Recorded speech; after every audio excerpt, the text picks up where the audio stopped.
Kanda Dama rupanya. Kenanga fikir ke ulat melekat di telinga. Agaknya pikiran Kenanga telah jauh melayang. Melayang sampai kemanakah Kenanga? Melayang sampai kemana lagi? Kalau tidak pada Kanda Dama. Betulkah begitu? Bolehkah Dama percaya dengan kata-kata Kenanga yang manis itu? Kalau Kanda Dama kurang percaya, ambillah pisau, belahlah dada. Ya, Dama percaya. Kenanga, Kanda Anggrek ada di rumah? Ya, Kanda Anggrek ada di rumah. Baiklah, sampaikanlah salam Kanda kepada Kanda Anggrek. Kanda hendak pulang, sebab siang menjelang petang. Silakan Kanda Dama.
Mengapa kau menolak pilihanku, Kenanga?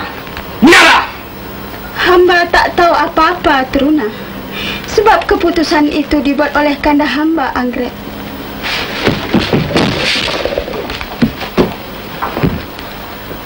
Dengar sini baik-baik, Kenanga. Sejak aku kecil, belum ada seorang manusia pun dan belum ada sejenis jembalan pun yang berani menghalang kemauanku.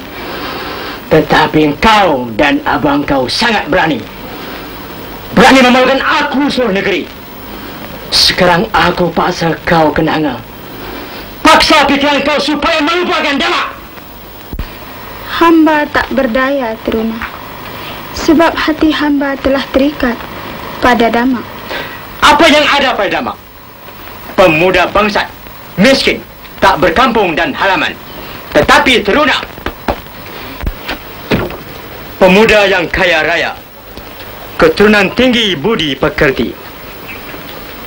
Jikalau kau berkahwin dengan Teruna, namamu akan disanjung tinggi. Dan orang berkata, cuba lihat Teruna dengan Kenanga, bak pinang dibelah dua. Bukankah itu lebih mulia daripada menjadi isteri Dama yang hidup tak mempunyai sejarah? Andai kata dunia ini hancur dan musnah, cinta hamba pada Dama takkan berubah.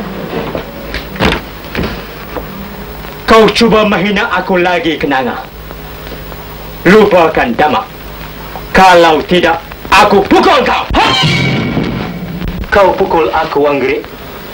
Sejak dari kecil, belum ada sesiapa pun berani meletakkan tangan ke atas badanku. Aku pukul sebab kau biadab. Dan aku dah jelak dengan budak-budak biadab. Engkau menghina aku, Anggrek. Kau pikir kau akan terlepas begitu saja? Tidak, Anggrek. Tidak. Aku akan huru-harakan rumah tanggamu. Dan aku akan putuskan perhubungan antara Dama dengan Kenanga. Dan jikalau keadaan mengizinkan, aku akan tamatkan riwayatmu. Kalau kail panjang sejengkal, lautan dalam jangan diduga. Lebih baik kau pergi dari sini sebelum cilaka menimpa badan. Semakin lama kau di sini, semakin gelisah kerisku di pinggang.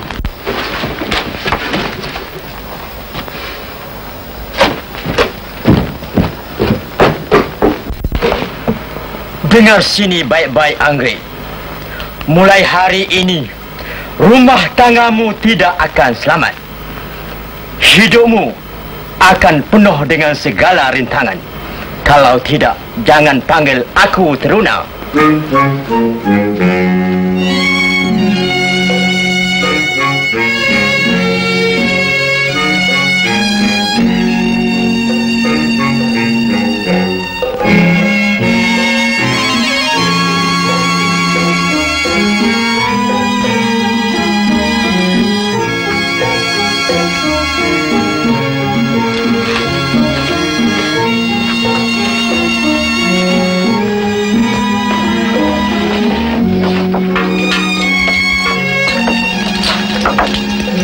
Kenanga, mari makan, Kenanga.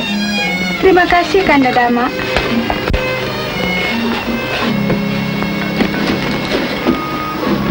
Kenanga pikir Kanda berdua belum lagi makan. Sebab itulah Kenanga membawakan makanan. Kanda Gegala belum makan. Mengapa Kanda Gegala belum makan? Kanda belum terasa lapar lagi, Kenanga. Tak apalah, Kanda Gegala. Kalau Kanda Gegala merasa lapar nanti, makanlah makanan yang Kenanga bawakan ini. Taruhlah di sana. Nanti Kanda makan. Terima kasih, Kanda Gegala. Kanda Gegala, Dinda hendak keluar dengan Kenanga sekejap. Izinkanlah Dinda pergi. Pergilah, Dama.